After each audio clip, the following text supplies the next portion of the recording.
the holy martyr Thomais of Alexandria.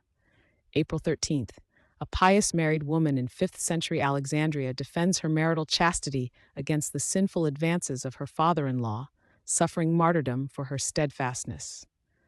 A heads up in the spirit of transparency. Please be advised that this content may include martyrdom, physical violence, death of family. In the city of Alexandria, Egypt, during the 5th century, a devout Christian woman named Thomais lived a life of piety. From her early years, she was raised in the teachings of the Church, cultivating a gentle spirit and a love for the sacred scriptures.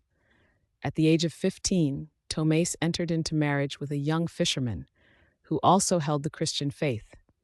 The couple established their home within the dwelling of her husband's parents, living together in virtue and fidelity. Yet, a trial of profound spiritual gravity approached Thomais. Her father-in-law, yielding to demonic incitement, began to harbor an unlawful passion for his son's wife.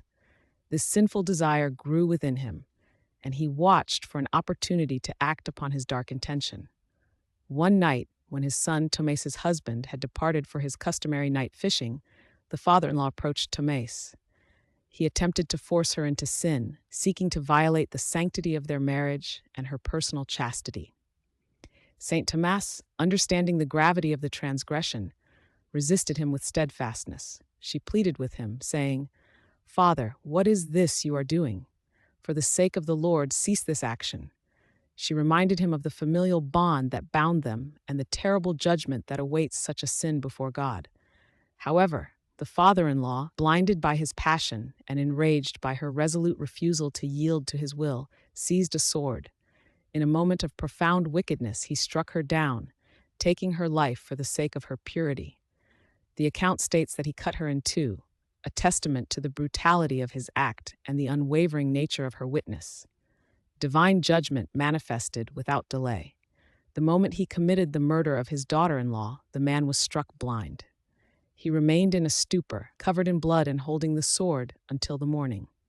When neighbors came to the house, they discovered the horrifying scene. The father-in-law, now unable to see, confessed his grievous crime. He was subsequently arrested and received the death penalty for his deed. Upon learning of her martyrdom, the holy monks of a nearby monastery recognized the spiritual significance of Thomais' sacrifice. Their abbot, St. Daniel of Skeet, received a revelation concerning her. He instructed his monks, saying, "This young woman who was murdered is a mother to me and to you." Following his guidance, the monks reverently took up her holy relics. They brought her body to their monastery and interred it in their cemetery, placing her among the revered fathers of their community.